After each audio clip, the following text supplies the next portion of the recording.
विधानसभा चुनाव का परिणाम 3 दिसंबर को आएगा, लेकिन उसके पहले चुनाव के दरमियान निर्वाचन आयोग से की गई शिकायतों और उस पर कार्रवाई को लेकर सियासी तकरार भी जारी है। बीजेपी निर्वाचन आयोग पर मुख्यमंत्री के दबाव में शिकायतों पर कार्रवाई नहीं करने का आरोप लगा है, तो सीएम का कहना है कि बीजेपी की शिकायत पर कांग्रेस को नोटिस जारी किया गया है और हमारी सुनवाई ही नहीं हो रही है। इस पर देखिए ये खास रिपोर्ट। शिकायत पर सियासी घमासान, पक्ष और विपक्ष में तीखी तकरार। जी हां, छत्तीसगढ़ में मतदान खत्म होने के बाद भी पक्ष विपक्ष की तरफ से आरोप और प्रत्यारोप और चुनाव आयोग में एक दूसरे की शिकायतों का दौर बदस्तूर जारी है। एक तरफ विपक्ष इलेक्शन कमीशन पर मुख्यमंत्री के दबाव में उनकी शिकायतों पर कार्रवाई न करने का आरोप लगा रहा है, तो वहीं दूसरी तरफ सरकार का कहना है कि भाजपा की शिकायतों पर उन्हें नोटिस जारी किया गया है और उनकी सुनवाई नहीं हो रही।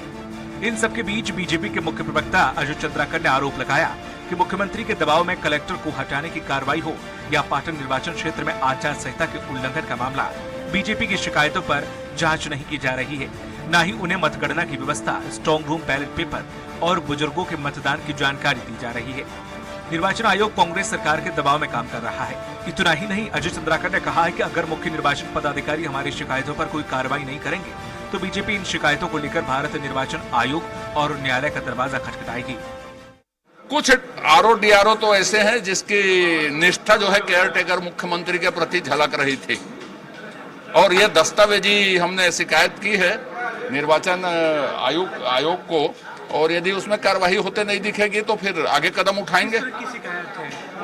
मैंने नाम बताया आपको साहब, राजेंद्र कटारा है कोई बीजापुर कलेक्टर, मैंने अपनी एसपी का नाम बताया, इससे पहले हमने आईजी डीजीपी और गृह सचिव की शिकायत की थी टारगेट किलिंग के समय। वहीं कांग्रेस का कहना है कि बीजेपी लगातार अपने बयानों और चुनाव आयोग में गलत शिकायतों के जरिए अधिकारियों को धमका रही है।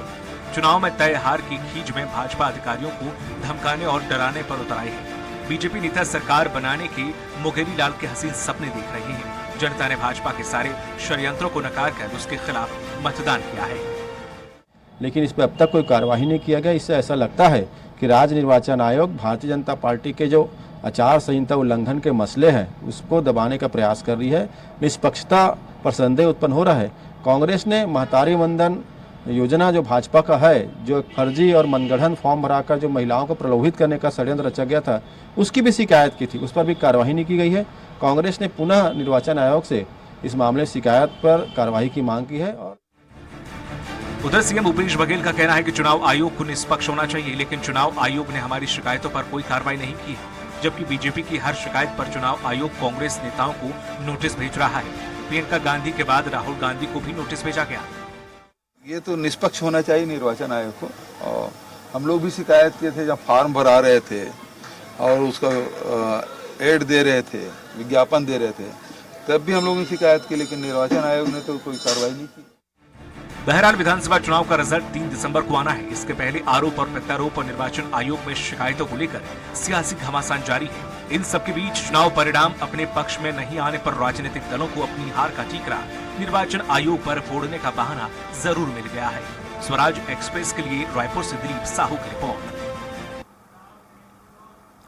और इसी के साथ बुलेटिन बताएं, कुछ और खबरों के लिए देखते रहिए स्वराज एक्सप्रेस।